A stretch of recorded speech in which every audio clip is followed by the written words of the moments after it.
Ένας από αυτούς λοιπόν που αποτελούν τις συνιστώσεις του ΣΥΡΙΖΑ, και είμαι 100% σίγουρος γι' αυτό. Γιατί διαφορετικά ο πρόεδρος του, ο κύριος Τσίπρας, δεν θα τον είχε εκπαραθυρώσει απλώς, θα τον είχε πετάξει στο τελευταίο σκαλοπάτι του δρόμου σαν έναν πολιτικό ακαμάτι.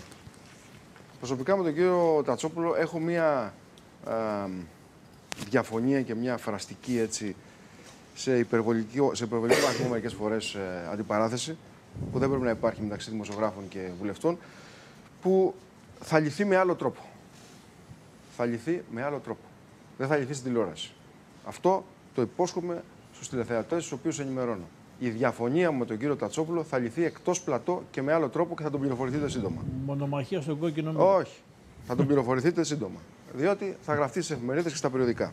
Αυτό το χρωστάω στον κύριο Τατσόπουλο, γιατί ο κύριος Τατσόπουλος έχει πάρει πολύ αέρα. Και κάποιος πρέπει να τον κόψει αυτόν τον αέρα. Και δεν θα τον κόψουμε εμείς, εγώ προσωπικά, τον πάρω κλπ. Τον κύριο Τατσόπουλο θα τον ξεβρακώσω. Και θα τον ξεβρακώσω σε δημόσια θέα. Θα τον κινηματογραφήσω και θα τον ξεβρακώσω. Όπως ξεβρακώνανε οι σταμουλοκολάδες, τους επίτες στην πλατεία της Ομόνιας. Σοσιαλιστικά όμως. Σοσιαλιστικά, ναι. Πάντα σοσιαλιστικά. Στριπτιζάτα, βγάζοντας ένα-ένα τα ρούχα του. Και αυτό μπορεί να είναι και μεταφορικό για να μην δίνουμε τροφή σε διάφορους και λένε δεν πρέπει ιστορίες. να τον παρεξηγήσει τον Τατσόπουλο.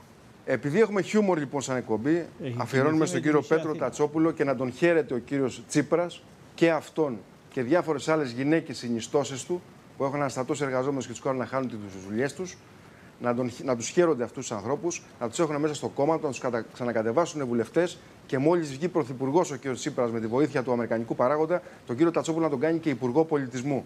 Στα 53 βγήκα λούγκρα. Όχι, δεν λέει.